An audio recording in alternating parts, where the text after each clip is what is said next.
Dear students and parents, so welcome to Dr. TCS Career Guidance. Students మీకు జోస్తా counselling అయిపోయింది, సీసాప్ counselling అయిపోయింది. And కొంత trend ఏంటనేది సంవత్సరం అనేది కూడా మీరు ఫాలో అవుతున్నట్లయితే మన వీడియోస్ మన ఛానల్ మీకు అర్థమై ఉంటుందన్నమాట. అయితే ఇక్కడ మనం ఎంచుకున్నటువంటి టాపిక్ ఏంటంటే జేఈ ఏ టాపర్స్ ఉన్నారో ఈ సంవత్సరం కొంత డిఫరెంట్గా ఆలోచించారన్నమాట.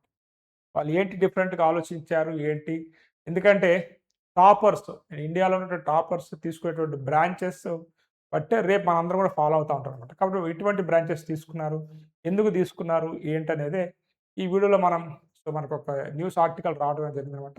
దాన్ని బేస్ చేసుకొని మనం ఇక్కడ కొంత ఏ బ్రాంచెస్ తీసుకున్నారు, ఎందుకు తీసుకుంటున్నారు, రేపు ఫ్యూచర్ ఎలా ఉండబోతుంది అనేటువంటి అన్ని విషయాలు కూడా మనం డిస్కస్ చేయబోతున్నాం. ఫస్ట్ టైం కనుక మీరు మన ఛానల్ చూస్తున్నట్లయితే, ఇప్పటివరకు మన ఛానల్ సబ్స్క్రైబ్ చేయనట్లయితే ఈ ఛానల్ సబ్స్క్రైబ్ చేయండి. ఈ వీడియో మీకు ఏమాత్రం నచ్చినా, ఇన్ఫర్మేటివ్గా ఉందనుకున్నా ఒక లైక్ అండ్ అదేవిధంగా వీడియోని హైప్ చేస్తారని కోరుకుంటూ మనం వీడియోకి వెళ్దాం. అదేవిధంగా మన ఛానల్ గురించి మనం చెప్పుకున్నట్లయితే, ఎవరైతే పేరెంట్స్ మీ పిల్లలు 8th క్లాస్ అండ్ అబోవ్ చదువుతూ ఐఐటి ఫౌండేషన్లో ఉన్నా లేకున్నా, రేపు మీ పిల్లలే లేకపోతే మీ పిల్లలు ఇప్పుడు కొంత ఎడ్యుకేషన్‌లో ఇబ్బంది పడుతున్నా, లేకపోతే మీ పిల్లల యొక్క స్టాండర్డ్స్ ఏ రేంజ్ వరకు ఉన్నాయి, వీళ్ళు రేపు ఐఐటి క్రాక్ చేయగలరా, నీట్ క్రాక్ చేయగలరా, రేపు సీఏకి వీళ్ళు చేయగలరా, రేపు మనం ఐఐటి ఫౌండేషన్‌లో కంటిన్యూ చేయాలా, తీసేయాలా, ఇంటర్మీడియట్ తర్వాత ఎటువంటి గ్రూప్ మనం ఇప్పియొచ్చు, ఇంజినీరింగ్‌లో ఫస్ట్ ఇయర్ జాయిన్ అయినట్లయితే ఎటువంటి స్కిల్స్ తను ఇంప్రూవ్ చేసుకోవాల్సి ఉంటుంది అనేటువంటి అన్ని విషయాలు కూడా మా ఆర్టిఫిషియల్ ఇంటెలిజెన్స్ టెస్ట్ ద్వారా ఆన్లైన్‌లో 1 అవర్ గనక మీరు నాకు టైం కేటాయించినట్లయితే ఖచ్చితంగా మీ యొక్క పిల్ల యొక్క స్కిల్స్ ఏంటి, రేపు ఈ కాంపిటీషన్‌కి వీళ్ళు ఏ రేంజ్ వరకు వెళ్తున్నారు, జేఈఈ మెయిన్స్ మీరు ఫౌండేషన్‌లో ఉన్నట్లయితే ఎంత పర్సెంటేజ్ కొట్టగలరు వీళ్ళు, మనం ఎక్కడ జాగ్రత్తలు తీసుకోవాలి అనేటువంటి అన్ని విషయాలు కూడా మా స్కిల్ టెస్ట్ ద్వారా తెలుస్తుంది. కాబట్టి ఇంట్రెస్ట్ ఉన్నటువంటి పేరెంట్స్ ఈ వాట్సాప్ నెంబర్కి మెసేజ్ పెట్టి వివరాలు తెలుసుకోవచ్చు. ఎనీ టైం మీరు ఒక 1 అవర్ కనుక ఆన్లైన్‌లో మీ పిల్లల యొక్క టైం నాకు ఇచ్చినట్లయితే వారి యొక్క స్కిల్స్ ఏంటి, రేపు వారిని మనం ఎటువైపు తీసుకెళ్ళొచ్చు, మనం ఈరోజు లక్షలు పెట్టి స్కూల్లో పే చేస్తున్నాము, అక్కడ వచ్చే మార్క్స్ కరెక్టా కాదా అనేటువంటి అన్ని విషయాలు కూడా మా ఏఐ స్కిల్ టెస్ట్ ద్వారా తెలుస్తాయి. కాబట్టి 2 తెలుగు రాష్ట్రాల్లో ఉన్నటువంటి పేరెంట్స్ ఈ అవకాశం యూటిలైజ్ చేసుకున్నారని కోరుకుంటూ, ఈ ఎగ్జామ్ రాయటానికి 8th క్లాస్ కంప్లీట్ అయి ఉండాలన్నమాట. 8th క్లాస్ కంప్లీట్ అయినటువంటి స్టూడెంట్స్ ఎవరైనా ఈ స్కిల్ టెస్ట్ తీసుకొని రేపు వారి యొక్క కెరియర్‌ని మనం డిజైన్ చేయొచ్చు. అండ్ ఇంటర్మీడియేట్ చదువుతున్నా, 10th క్లాస్ చదువుతున్నా, 9th క్లాస్ చదువుతున్నా వాళ్ళు ఖచ్చితంగా ఈ టెస్ట్ రాసుకొని వాళ్ళ యొక్క స్కిల్స్ తెలుసుకొని రేపు వాళ్ళు మనం ఎక్కడ ఇంప్రూవ్ చేయాలని కూడా తెలుసుకోవచ్చు. ఈ అవకాశాన్ని వాడుకుంటారని కోరుకుంటూ నేను వీడియోలోకి వెళ్తున్నాను. సో చాలామంది అనుకోవచ్చు, సార్ సీఎస్‌కి ఏమైనా డిమాండ్ తగ్గిందా అని అనుకున్నట్లయితే, ఈ సంవత్సరం కూడా 2 తెలుగు రాష్ట్రాల్లో ఉన్నటువంటి అయితే మనం కౌన్సిలింగ్స్ తీసుకున్నట్లయితే కంప్యూటర్ సైన్స్‌కి సంబంధించినటువంటి ఆర్టిఫిషియల్ ఇంటెలిజెన్స్ ఏదో బ్రాంచ్ ఉందో ఈ బ్రాంచ్ వైపు పేరెంట్స్ అనేది కొంత మొగ్గు చూపారన్నమాట. నార్మల్‌గా లాస్ట్ ఇయర్ వరకు కంప్యూటర్ సైన్స్ బ్రాంచ్ తీసుకున్నట్లయితే ఈ ఇయర్ కంప్యూటర్ సైన్స్ బ్రాంచ్‌తో పాటు ఒక 80% కంప్యూటర్ సైన్స్ వైపు స్టూడెంట్స్ దృష్టి పెడితే 84, 86% ఒక 4-6% number of the students computer science with artificial intelligence అనేటువంటి బ్రాంచ్ ఏదైతే ఉందో దాన్ని ఎంచుకోవడం అనేది జరిగిందనమాట. మెజారిటీ ఆఫ్ ది, ఎందుకంటే నేను చాలా కాలేజెస్‌లో కావచ్చు, చాలా మందితో స్టూడెంట్స్‌తో మాట్లాడినప్పుడు బ్రాంచెస్ పట్ల అవగాహన అనేది చాలా తక్కువ ఉందన్నమాట. మరి దయచేసి పేరెంట్స్‌కి గానీ, ఈ వీడియో చూసినటువంటి ఎవరికైనా గానీ, కొంత మీ ఫ్రెండ్ సర్కిల్‌లో గానీ, మీ ఫ్యామిలీ సర్కిల్స్‌లో గానీ స్టూడెంట్స్‌కి ఇంజినీరింగ్ బ్రాంచెస్ పట్ల కొంత అవగాహన తీసుకురావడం అనేది చాలా అవసరము. ఏ బ్రాంచెస్‌కి ఎంత ఇంటేక్ ఉంటుంది, రేపు ఎన్ని జాబ్స్ ఉన్నాయి ఏంటనేది తెలుసుకోకుండా మనం బీటెక్ జాయిన్ అయ్యి దాని తర్వాత సఫర్ అయితే లాభం లేదు. కాబట్టి కొంత ఇంటర్మీడియేట్ లెవెల్‌లో ఉన్న పేరెంట్స్, ఎందుకంటే ఎవరు మనకు చెప్పరు, ఎవరు గైడ్ చేయరు. కొంత మీరే ఇట్లా మాలాంటి ఛానల్స్ చూసినప్పుడు కావచ్చు, లేకపోతే కొంత న్యూస్ కూడా ఫాలో అవుతా ఉంటే మీకు తెలుస్తుంది. బట్ ఈ ఇయర్ చాలామంది కూడా సీఎస్‌సి ఏఐ తీసుకున్నారు, సీఎస్‌సి స్పెషలిస్ట్ తీసుకున్నారన్నమాట. దాని తర్వాతనే అదర్ బ్రాంచ్ వైపు తీసుకున్నారు. కానీ ఐఐటీ ర్యాంకర్స్ కనుక మనం తీసుకున్నట్లయితే ఈ సంవత్సరం అంటే గత 4 సంవత్సరాలుగా మీ అందరికి తెలిసిందే నేను గైడ్ చేస్తున్నాను. కానీ ఈ ఇయర్ కొంత మార్పు అనేది కనపడిందన్నమాట. ఐఐటీ బాంబే గానీ, ఐఐటీ ఢిల్లీలో గనుక మీరు తీసుకున్నట్లయితే ఇక్కడ వచ్చినటువంటి టాప్ ర్యాంకర్స్ ఎవరైతే ఉన్నారో ఈసారి సివిల్ ఇంజినీరింగ్ వైపు, అదేవిధంగా కొంత మెకానికల్ ఇంజినీరింగ్, ఎలక్ట్రికల్ ఇంజినీరింగ్ ఈ 3 బ్రాంచెస్ వైపు కూడా కొంత టాపర్స్ అనేది ఆలోచించారన్నమాట. మాక్సిమం కాకుండా కొంత నార్మల్‌గా ఇటువంటి కాలేజ్‌లో మంచి rankers computer science, mathematics and computing and కొన్ని కాలేజ్‌లో ఐఐటీస్‌లో కొన్ని వాటిలలో మాత్రమే ఈసీఈ ఉంటుంది. అంటే ఎలక్ట్రికల్ ఇక్కడ వరకు ఆలోచిస్తారనమాట.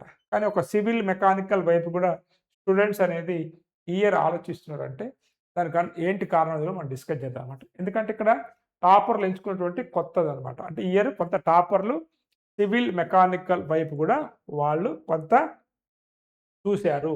అంటే కొంతమంది సెలెక్ట్ చేసుకున్నారనమాట. ఎందుకంటే ఇండియాలో కొంత ఇన్‌ఫ్రాస్ట్రక్చర్ డెవలప్‌మెంట్ అనేది జరుగుతా ఉంది. అండ్ ముఖ్యంగా చాలామంది ఏందంటే ఆర్టిఫిషియల్ ఇంటెలిజెన్స్ యొక్క ఇది ఉందో కొంత ఎందుకంటే మనం మెంటర్‌షిప్‌లో చాలామంది పేరెంట్స్ వాళ్ళ యొక్క జెన్‌జీ పేరెంట్స్ అనమాట. మనం జెన్‌జీ స్టూడెంట్స్ అనుకున్నాం గదా! Gen Z parents. చాలామంది software engineers, lawyers, degree college lecturers, business mans, real estate వాళ్ళు ఇంతమంది వీళ్ళున్నారనమాట పేరెంట్స్. కాబట్టి ఖచ్చితంగా పేరెంట్స్‌కి కొంత అవగాహన ఉంది. కొంతమంది పేరెంట్స్‌కి తీసేస్తే 90% పేరెంట్స్‌కి ఏం జరుగుతుంది, ఏంటి సొసైటీలో అని తెలుసనమాట. కొంత జేఈఈ చదువుతున్నారు అనుకున్నట్లయితే వాళ్ళ పిల్లలు పేరెంట్స్ కూడా కొంత బయట ఏం జరుగుతుంది ఏందని తెలుసు కాబట్టి, వారిలో కొంతమంది పేరెంట్స్ ఎందుకు ఈ ఆర్టిఫిషియల్ ఇంటెలిజెన్స్ లాంటి యుగంలో మనం రిస్క్ తీసుకోవటం అనుకోని వారి పిల్లల్ని లేకపోతే లేదా వారి యొక్క పిల్లలు ఈ యొక్క సివిల్, మెకానికల్ లాంటి, ఎలక్ట్రికల్ లాంటి బ్రాంచెస్ వైపు ఎందుకంటే నా దగ్గరే ఇద్దరు స్టూడెంట్స్ టాపర్స్ అనమాట. ఒకతనికి చరణ్ అని చెప్పేసి మా ఫ్యామిలీ ఫ్రెండే. బాబుకొచ్చేసి ఏఐ రావచ్చు ఐఐటీ మద్రాసులో. కానీ తను ఐఐటీ బాంబేలో ఎలక్ట్రికలే తీసుకున్నాడనమాట. వాళ్ళ మదర్ నా దగ్గరికి పట్టుకొచ్చారు గూడా. చెప్పినప్పుడు కొంచెం ఆ బాబుకేందంటే కొంచెం ఛాలెంజెస్ ఫేస్ చేయటం ఎక్కువ ఇంట్రెస్ట్ అనమాట. ఎలక్ట్రికలే నేను తీసుకుంటానని జెప్పేసి ఆ రోజు చెప్పడం జరిగింది. "నీకన్నీ తెలిసే తీసుకుంటున్నావా?" అని అడిగినప్పుడు గూడా నాకన్నీ తెలుసు ఆ బ్రాంచ్ గురించి. అది టఫ్ అయినప్పటికి గూడా దాంట్లోనే నాకు ఇంట్రెస్ట్ ఉందని జెప్పేసి తనకి ఏఐ గాని, సీఎస్‌సి గాని ఇంకా ఇటు హైదరాబాద్ గాని, ఐఐటీ మద్రాస్‌లో వచ్చే ఛాన్స్ ఉన్నప్పటికి కూడా ఐఐటీ బాంబేనే చూజ్ చేసుకున్నానన్నమాట. ఇంకొక స్టూడెంట్ కూడా ఐఐటీ మద్రాస్‌లో ఎలక్ట్రికల్ తీసుకున్నాడు. ఇట్లా కొంతమంది స్టూడెంట్స్ ఏందంటే కొంత క్లారిటీ అనేది ఉందన్నమాట వాళ్ళకి. కాలేజ్ ఎంపికలో గావచ్చు, బ్రాంచ్ ఎంపికలో గావచ్చు. ఇట్లా కొంత మనకి ఎందుకు తీసుకున్నారంటే కొంత ఇక్కడ చూసుకోండి. ఇప్పుడు ఈ స్టేబుల్ ఫ్యూచర్ అనమాట. ఈ ఏఐ వల్ల ఎంత సాలరీ వచ్చినా రేపు ఉంటదా? ఉండదా? జాబ్ అనేది ఆ రిస్క్ తీసుకోవటం. కొంత ఇంపాక్ట్ రియల్ వరల్డ్ ఇంపాక్ట్ కూడా ఉందనమాట. కోర్ ఇంజినీరింగ్ అదేవిధంగా లాంగ్ టర్మ్ చూస్తారనమాట వాళ్ళు. కాబట్టి ఇట్లా సివిల్, మెకానికల్, ఎలక్ట్రికల్, ఎన్విరాన్మెంటల్ ఇటువంటి బ్రాంచెస్ వైపు కొంత అంతా కాదు కొంత చూసారు. ఎందుకంటే ఇవన్నీ అనమాట. వీటన్నిటి దృష్ట్యా వీళ్ళు కొంత వైపు చూడటం అనేది జరిగింది. సో, ఇది ఎందుకంటే రేపు మీకు అవగాహన కోసం మాత్రమే నేను చెప్తున్నా. కానీ ఇక్కడ మీరు తీసుకున్నట్లయితే ఇండియాలో ఇప్పుడు గనక మనం తీసుకున్నట్లయితే renewable energy resources, solar, wind అదేవిధంగా semi conductors, metro projects, express highways అనేవి చాలా చాలా డెవలప్‌మెంట్ జరుగుతా ఉన్నాయి కాబట్టి కొంత పేరెంట్స్‌లో, స్టూడెంట్స్‌లో కొంత ఇటువైపు కూడా మనం వెళ్తే బాగుంటుందని చెప్పేసి ఆలోచించడం అనేది జరిగిందనమాట. అంటే భారతదేశంలో ఇన్‌ఫ్రాస్ట్రక్చర్ బూమ్ అనేది కొంత నడుస్తా ఉంది. కొంత గవర్నమెంట్ కూడా మన యొక్క సెక్టార్స్‌ని డెవలప్ చేయాలనే ఆలోచనలో ఉంది కాబట్టే కూడా పేరెంట్స్, స్టూడెంట్స్ అటువైపు ఆలోచించి ఉండొచ్చనేది నా అభిప్రాయం అనమాట. అయితే ఇక్కడ మనము ఆలోచించాల్సిందేంటంటే, ఇక్కడ సీఎస్‌సియా లేపోతే కోర్ బ్రాంచా అనే కంపారిజన్ పక్కన పెట్టేసి, రేపు మనకి స్కిల్స్ అనేవి చాలా చాలా ఇంపార్టెంట్ అనమాట. మీరు ఏ బ్రాంచ్ తీసుకున్నప్పటికి కూడా స్కిల్స్ అనేవి చాలా చాలా ఇంపార్టెంటు. ఫ్యూచర్ అంతా కూడా హైబ్రిడ్ ఇంజినీరింగ్. ఇంకొక వీడియో మీకు చెప్తా నేను. ఓ మంచి ఇండస్ట్రియలిస్టు మన ఇంజినీరింగ్ విద్య మీద ఒక మంచి పెద్ద కామెంట్ చేశారనమాట. కామెంట్ అనకూడదు మనం ఒక మంచి సలహా అనుకోవచ్చు. అది కూడా ఇక్కడ మీకు కొంత చూపిస్తానమాట. కాబట్టి ఇక్కడ కంప్యూటర్ సైన్స్ చదువుతున్నట్లయితే దానికి సంబంధించిన స్కిల్స్ ఏంటి? ఎటువంటి స్కిల్స్ మనం నేర్చుకోవాలి ఏంటనేది అది ఖచ్చితంగా మీరు ఫోకస్ చేయాల్సి ఉంటుంది.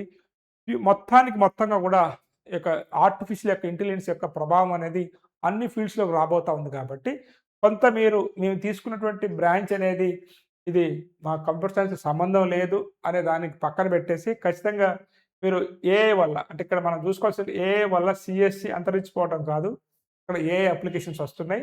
అండ్ ఏఐ వల్ల కోర్ ఇంజినీరింగ్ ప్లస్ ఏఐ కలయిక భవిష్యత్తులో మరింత ప్రాధాన్యం రావచ్చు. ఇది గుర్తుపెట్టుకోండి. ఫ్యూచర్‌లో మీరు తీసుకున్నటువంటి బ్రాంచ్ ప్లస్ ఏఐ. మీరు సివిల్ తీసుకున్నట్లయితే సివిల్ ప్లస్ ఏఐ ఇలాంటి వారికి డిమాండ్ పెరిగిపోతుంది. మెకానికల్ తీసుకున్నట్లయితే mechanical plus AI, electrical plus AI, electronics plus AI ఇట్లా మీరు మీ యొక్క స్కిల్స్‌ని మీరు పెంచుకోవాలి. మీరు ఏ డేటా సైన్స్ తీసుకున్నా, కంప్యూటర్ సైన్స్ తీసుకున్నా వాటిని పక్కన పెట్టండి.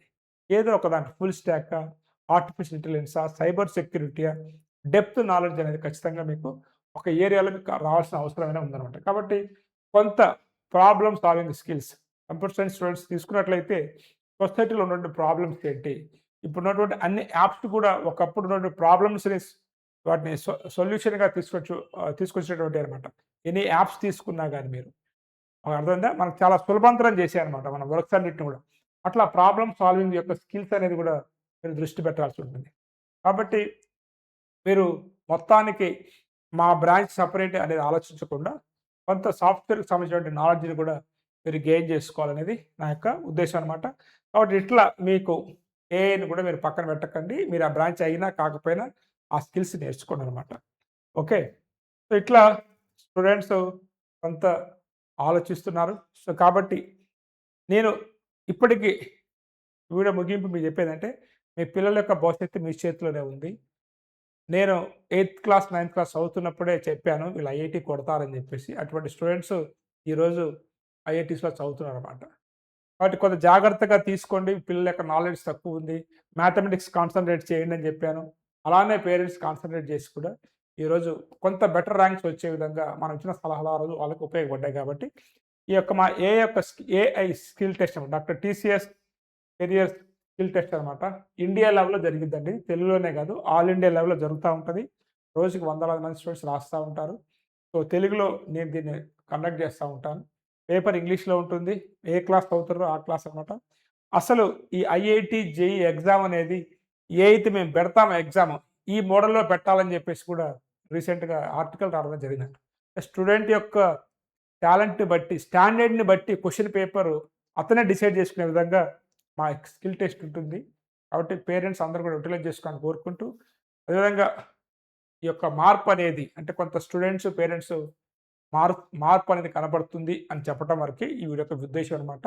కానీ బ్రాంచ్ ఎంపికలో పూర్తిగా స్టూడెంట్ యొక్క ఇంట్రెస్ట్‌గా వదిలిపెట్టడం అనేది మంచిది. ఎప్పుడైనా గాని మనం ఇన్‌ఫ్లూయెన్స్ అనేది చేయకూడదు. మనం ఏంటనేది మనం చెప్పాలి.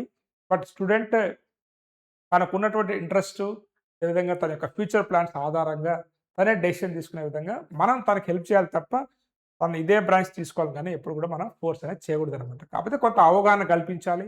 జరగబోయేటువంటి పరిణామాలు ఏంటో మనం చెప్పాలనమాట. సో, దానికోసం ఈ వీడియో చేశాను. వీడియో నచ్చిందనుకుంటూ నెక్స్ట్ వీడియోలో మళ్ళీ కలుద్దాం. Have a nice day. All the best for your bright future. Thank you.